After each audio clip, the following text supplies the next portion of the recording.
80대 노인 살인사건 범인은 60대 할머니였습니다. 애초에 우발적으로 범행을 저질렀다고 진술을 했는데 계획적인 범행이었다는 정황이 좀 나왔어요? 예, 그렇습니다. 경찰이 어렵게 이 피의자 할머니를 검거하고 나서 이 67살 이웃에 살고 있던 피의자 할머니가 뭐라고 얘기를 했냐면 예. 내가 50만 원을 화투빚으로 좀 빌렸는데 화투 예. 치다가 화투빚으로 50만 원을 빌렸는데 그게 뭐 하루에 5만 원씩 이자가 붙더니 뭐 90만 원을 나한테 갚으라고 하더라.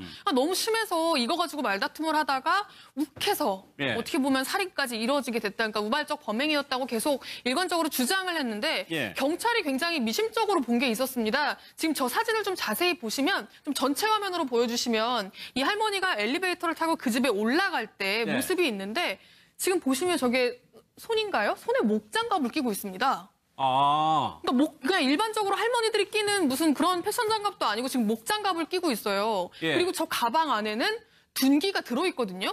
흉기를 가지고 올라갔었군요. 예, 둔기를 가지고 갔습니다. 둔기요, 예, 둔기. 둔기를 가방에 담아서 가지고 갔고 목장갑을 끼고 있어요. 저 모습이 너무 이상했던 거죠.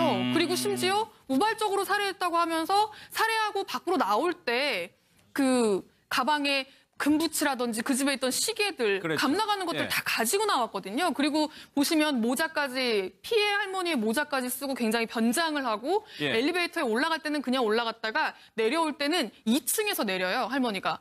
2층에서 내린 다음에 계단을 통해서 밖으로 빠져나갑니다. 예. 그러니까 뭔가 경찰이 보기에는 이게 할머니가 우발적으로 저질렀다고 보기엔 뭔가 좀 굉장히 치밀하게 계획한 듯한 그러네요. 흔적들이 이제 많이 예. 보였던 거죠. 그래서 이제 경찰이 수사를 시작을 했는데요. 이것저것 확인하는 과정에서 경찰이 추궁을 했더니 예. 할머니가 결국엔 계획 범죄임을 인정을 했습니다. 이 할머니가 밝힌 당시 상황을 좀 종합을 해보면 이 할머니가 그때 가방에 둔기에 오렌지를 들고 올라갔다고 해요. 예. 오렌지를 들고 올라가서 처음부터 그렇게 살인하는 과정이 일어났던 건 아니고 예. 한두 시간 정도 이제 계속 이야기를 한 것 같습니다. 근데 그 이야기가 뭐였냐면 왜 나한테 빚독촉을 해가 아니라 나 예. 200만 원이 필요하니까 돈을 더 빌려줘. 였던 90만 겁니다. 원이 빚이 있었는데 더 빌려달라고 했고요. 그렇습니다. 그러니까 돈을 그 90만 원에 대해서는 할머니의 일방적인 주장이기 때문에 어쨌든 200만 원이 필요하니까 200만 원을 더 빌려달라라고 네. 했고 그 피해 할머니는 내가 돈이 많지 않다. 나 돈 네. 없다라고 하면서 계속 돈을 빌려달라고 하니까 한 2시간 만에 저희 서랍에 있는 자신의 쌈짓돈 나 이거 170만 원밖에 없어. 네. 라면서 그냥 가지고 있는 돈을 보여준 겁니다. 이 할머니한테. 그랬더니 돈을 보는 순간 그게 욕심이 났는지 예. 그 돈이 어디 있는지 확인하고 그 돈이 눈앞에 나타난 순간에 준비해온 둔기로 피해 할머니를 내리쳤고요. 예. 그 과정에서 이제 살해를 하게 되고 그 집에 있던 흉기로 심지어 시신을 훼손하고 예. 그 집에 있던 온갖 감나가는 것들 그 처음에 이분은 이 금붙이랑 시계 이런 현물이 지금 눈앞에 보이는 것만 자기가 훔쳤다고 주장을 했는데 예. 경찰이 확인을 해보니까 돈도 현금도 예. 있는 걸 다 가지고 나온 걸로 확인이 됐습니다. 소구장님 사건이 조금 변질되는 것 같은 단순 그냥 살인도 나쁩니다. 그러다가 이제 강도살인. 계획된 범죄로 좀 가고 있는 거거든요. 60대 할머니예요, 지금.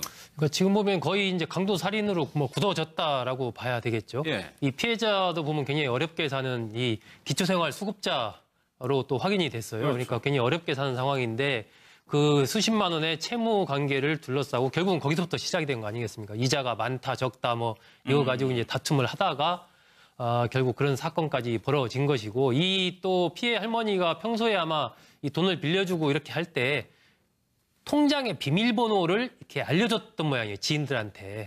돈을 꺼주는 사람한테. 꺼주는 사람한테. 네. 그러니까 아마 이 가해자도 비밀번호를 알고 있었던 것으로 보이고 그러다 보니까 돈이 있는 걸 알고 이제 살해를 하고 나서 그 통장을 갖다가 돈을 찾은 거죠. 네. 비밀번호를 알고 있으니까. 네. 이 할머니는 피해 할머니는 원래 이렇게 좀 눈이 안 좋고 그러기 때문에 아마 이 은행을 가서 스스로 어떤 이 금전 거래를 할 수 있는 그런 상황이 못 되니까 빌려주면서 예. 그 통장 비밀번호가 이렇게 되니까 그럼 가서 뭐 100만 원 빌려주는 거야. 그거 빼가. 뭐 이런 식으로 얘기를 했던 것 같아요. 그러니까 거기서 통장에서 또 돈을 빼가지고 자기가 채무 관계로 있던 두 명한테 160만 원 갚고 예. 자기 통장에 80만 원 또 따로 이체를 시켜놓고 이런 식으로 했던 걸로 봐서는 이 원래부터 좀 이 살해할 어떤 생각을 가지고 아예 계획적으로 했던 것으로 보입니다. 그러니까 그 80대 할머니의 사정을 속절히 다 알고 있었던 있는 것이죠. 상황이었어요. 물론 둘 다 재질이 안 좋은 겁니다만 전재현 변호사님 그냥 살인하고요. 강도 살인하고는 또 형량에서 차이가 좀 나잖아요. 예, 강도살인 같은 경우에는 법정형이 사형 또는 무기징역이라고 규정이 돼 있어요. 그래서 예. 만약 강도 범행의 와중에 우연히 사람을 살해하게 됐다 이런 경우에는 대법원 양형 기준에 따를 때 기본형이 뭐 9년에서 10년 안팎 이 정도가 되는데 예. 강도 살인의 경우에는 그보다 더 중한 형이 선고가 될 수가 있고요. 더군다나 이 할머니 계획 범죄이고 범행에 취약한 80대 할머니를 대상으로 했고 그렇죠. 그다음에 처음부터 범행을 시인한 것도 아니고 부인했잖아요. 그래서 더 가중 요소가 될 가능성이 있습니다. 그러니까 저 두 할머니가 같은 아파트에 사는데 네. 기초생활수급권자였어요. 그래서 이렇게 형님 아우하면서 친하게 지내고 같은 경로당에서 화투도 치고 그랬던 것 같은데 저 피해 할머니가 돈이 좀 있어가지고는 주위에 이렇게 돈을 이렇게 빌려주기도 하고 그런 일이 있었던 것 같아요. 예. 그걸 보면서 아, 이 사람이 재산이 많구나 그런 거를 알고 그렇게 계획을 했던 것으로 보입니다. 그리고 나가지고 이 할머니, 가해 할머니의 또 행동을 보면은 자기가 또 다른 데 빚을 지고 있었나 봐요. 그 돈도 다 갚았었단 말이에요. 그래서 경찰이 추가 범행 가능성도 좀 연대에 두고 있는 것 같아요. 예, 조금 뭐 의문이 있는 부분이 많기는 한데 채권자 2명에 대해서 160만 원을 일단 변제를 했지 않습니까? 그리고 이제 경찰에서도 조금 의문이 되는 게 그 빚 처음엔 빚 90만 원 때문에 살해했다라고 이야기를 했다가 지금도 뭐 밝혀진 피해 금액이 그렇게 크지가 않거든요. 1,000만 원이 채 안 될 겁니다. 예. 1,000만 원 때문에 과연 사람을 이렇게 죽였을까? 그것도 계획까지 해가면서 죽였을까? 이거에 대해서 이제 경찰은 조금 의문을 가지고 있고 지금 처음에 얘기했던 거랑 이미 뭐 한 번 진술이 바뀌었지 않습니까? 예. 이러면 이제 신빙성이 당연히 떨어지기 때문에 수사기관에서는 다른 증거들이 또 나올 때마다 이건 이거 아니냐 이렇게 하다 보면은 또 다른 범행이 나올 수가 있어가지고 예, 이런 부분에 대해서 좀 더 집중적으로 추궁을 하고 있는 상황인 그러네요. 것으로 보입니다. 예. 금액이 일단 워낙 좀 작기 때문에 알겠습니다. 다음 내용은요. 일반 절도 사건인 줄 알았는데 최현미 기자 한번 좀 그림 보면서 좀 설명을 네네, 영상을 보시면요. 이게 그 경북 경산에 있는 한 버스 차고지인데 승용차 하나가 들어오고 남성이 운전석에 있던 사람이 내려서 버스 차고지 쪽으로 가죠. 예. 그리고 조수석에 있던 여성이 내리는데 뭔가를 툭 흘립니다. 내리는 과정에서. 근데 여성은 흘렸는지 모르고 이제 운전석으로 이동을 해가지고 저 차를 몰고 이제 가는 걸 보고 일행이 가는 걸 보고 이제 저 차를 타고 그냥 가는 거예요. 그러니까 자기가 흘린 걸 예. 그냥 모르고 놓고 그냥 가는 모습이거든요. 조수석 쪽에 흘렸군요. 예, 조수석에서 이제 내리면서 자기 가방을 흘린 건데 그 가방을 흘렸다는 사실을 모르고 이제 저 차가 그냥 떠나가게 된 겁니다. 그리고 네. 나서 집에 가서야 자기가 이제 가방을 어딘가에 흘렸다라는 사실을 이제 그때 인지를 하게 되는 거예요. 이제 바로 경찰에 신고를 했는데요. 그 가방에는 뭐 22만 원, 현금 22만 원에다가 신용카드 뭐 이런 게 들어있었다고 하는데 놀라서 이제 바로 경찰에 신고를 했죠. 그래서 경찰이 바로 저 CCTV부터 확인을 한 겁니다. 네. 그 가방을 누가 훔쳐갔는지 보려고 저 CCTV를 들여다봤는데 굉장히 깜짝 놀랄 범인이 여기 등장합니다. 예, 등장을 하는 건데요. 나왔네요. 예, 지금 개 한 마리가 슬금슬금 오는데 예. 저렇게 이것저것 찾다가 저 동그라미 친 게 가방이거든요. 예. 저 가방 쪽으로 가요. 뭐가 있으니까 뭔가 다른 데랑 다르게 뭐가 이렇게 걸려 있는 것처럼 보이니까 가서 냄새도 맡고 막 들여다 보다가 저거를 그냥 놓고 가지 않고요. 보시면 참 전 대단하다 싶기도 한데 예. 가방을 입에 물고 오는 거예요. 들고 가는 거죠. 입에다 물고. 예, 입에 물고 지금 가방 끈도 아니고 가방에 저 본체를 입에 물고 지금 아마 주인을 갖다 주려고 가는 건 것 같은데 이게 뭔가 좀 귀한 물건이라고 생각을 했는지 어쨌는지 어쨌든 저렇게 물고 가서 주인한테 가져다 주는 겁니다. 경찰이 저 영상을 확인하자마자 저 동네에서 저 개를 찾으려고 3시간을 넘게 뒤졌대요. 그런데 개를 못 찾았어요, 경찰이. 그래서 아, 이걸 어쩌나 하고 있는 찰나에 저 개 주인이 개와 함께 저 가방을 들고 경찰서로 온 겁니다. 아, 신고를 한 거예요, 신고를 자발적으로. 우리 개가 이런 걸 들고 왔는데 이거 어떻게 해야 될지 몰라서 가져왔다면서 경찰서로 가지고 오는 바람에 다행히 주인은 하나도 잃어버리는 거 없이 예. 가방을 돌려받게 된 상황입니다. 알겠습니다. 경찰 얘기를 좀 한번 들어보겠습니다. 강아지 주인은 그냥 황당해서 계속 웃기만 하셨다고 하시는데요. 리트리버가 원래 이제 길 가다가 이제 무엇을 물면은 주인을 갖다 주는 습성이 있다고 하더라고요. 경찰관한테 바로 신고를 해서 이제 그렇게 주인한테 돌려주게 되었습니다. 이제 강아지가 이제 가져갔을 거라고는 전혀 생각을 못 하고 있다가 그래도 강아지가 이제 간 것을 알게 된 후에는 한편 뭐 고맙기도 하고 근데 너무 황당한 사건이었다고 네 그렇게 얘기를 하더라고요. 가방 주인은 뭐 참으로 다행스러운 일인데 소국장님 이 댓글 중에서 이게 재밌더라고요. 가방 찾아줬으니 간식 사주게 사례 좀 해주세요라는 댓글이 있었어요. 그러니까 뭐 저 강아지를 뭐 절도견이라고 일단은 부르긴 하지만 어쨌든 오히려 어떤 면에서 보면 예.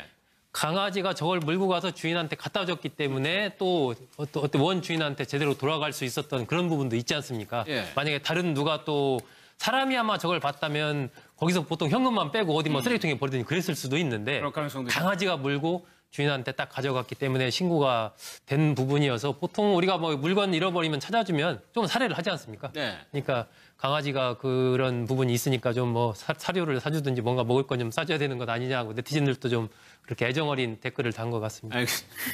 예. 이 강아지의 의사에 따라서 조금 해석이 달라질 수가 있는데. 강아지 의사요? 예. 그 만약에 강아지가 사람이라고 이제 가정을 한다면 길에 떨어져 있는 물건을 자신이 영득할 의사로 가져가는 경우에는 전미토론 횡령죄가 돼서 예. 형사 처벌을 받게 되는데 돌려줄 생각을 했을 경우에는 유실물법상 그 사례 규정이 있습니다. 그래서 이제 강아지가 어떤 의사였는지가 가장 예. 중요한 부분일 것 같고 유실물법에 따르면은 사례를 해주는 것이 법상으로도 맞습니다. 강아지 의사를 그 주인 의사를 기준으로 해야 될 것 같아요.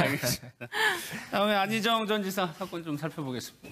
확인하는 과정에서 경찰이 추궁을 했더니 예. 할머니가 결국엔 계획 범죄임을 인정을 했습니다. 이 할머니가 밝힌 당시 상황을 좀 종합을 해보면 이 할머니가 그때 가방에 둔기에 오렌지를 들고 올라갔다고 해요. 예. 오렌지를 들고 올라가서 처음부터 그렇게 살인하는 과정이 일어났던 건 아니고 예. 한두 시간 정도 이제 계속 이야기를 한 것 같습니다. 근데 그 이야기가 뭐였냐면 왜 나한테 빚독촉을 해가 아니라 나 200만 원이 필요하니까 돈을 더 빌려줘.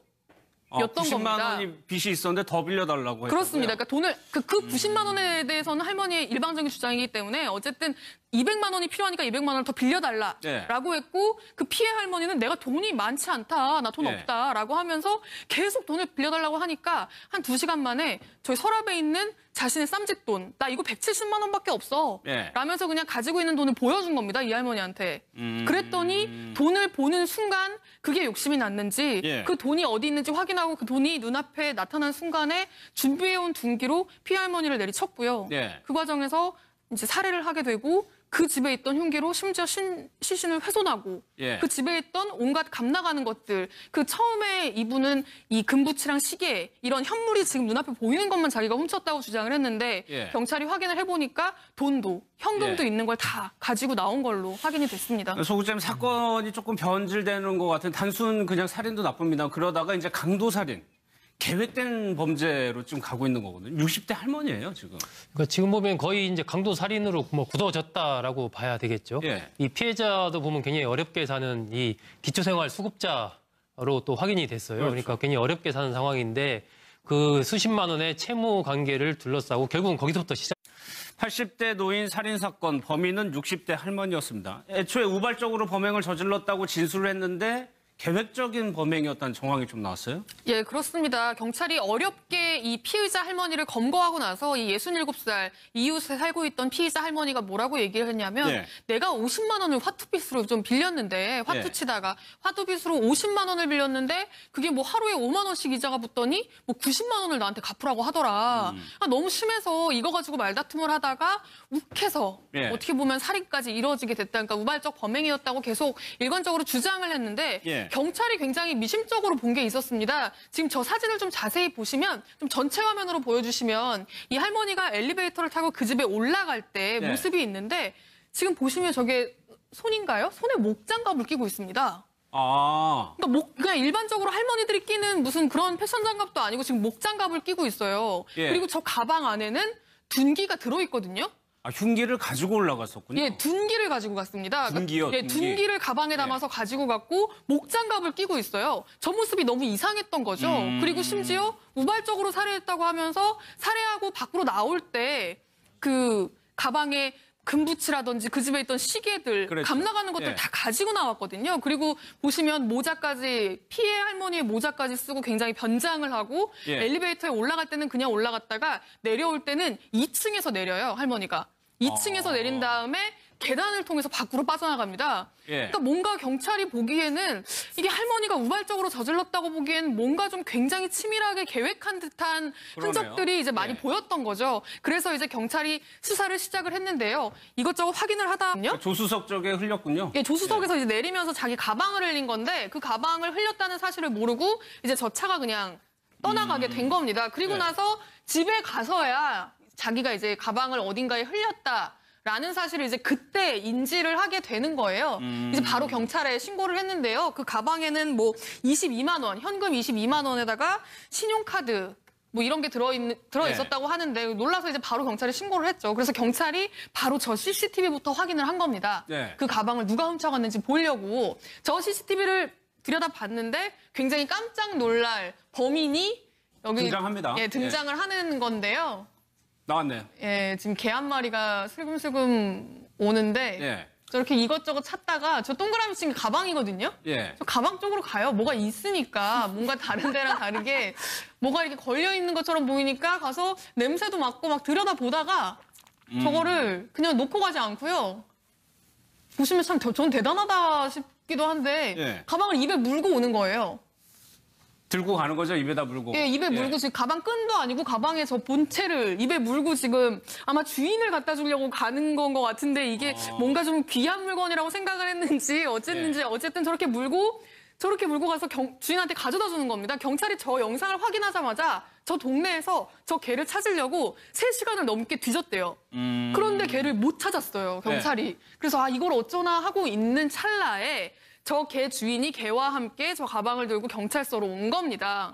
신고를 한 거예요, 신고를 자발적으로. 우리 개가 이런 걸 들고 왔는데 이거 어떻게 해야 될지 몰라서 가져왔다면서 경찰서로 가지고 오는 바람에 다행히 주인은 하나도 잃어버리는 거 없이 가방을 돌려 시작이 된 거 아니겠습니까? 이자가 많다 적다 뭐 이거 가지고 이제 다툼을 하다가 결국 그런 사건까지 벌어진 것이고 이 또 피해 할머니가 평소에 아마 이 돈을 빌려주고 이렇게 할 때 통장의 비밀번호를 이렇게 알려줬던 모양이에요, 지인들한테. 돈을 꺼주는 사람한테. 꺼주는 사람한테. 네. 그러니까 아마 이 가해자도 비밀번호를 알고 있었던 것으로 보이고 그러다 보니까 돈이 있는 걸 알고 이제 살해를 하고 나서 그 통장을 갖다가 돈을 찾은 거죠. 네. 비밀번호를 알고 있으니까. 이 할머니는 피해 할머니는 원래 이렇게 좀 눈이 안 좋고 그러기 때문에 아마 이 은행을 가서 스스로 어떤 이 금전 거래를 할 수 있는 그런 상황이 못 되니까 빌려주면서 그 통장 비밀번호가 이렇게 되니까 그럼 가서 뭐 100만 원 빌려주는 거야. 그거 빼가. 뭐 이런 식으로 얘기를 했던 것 같아요. 그러니까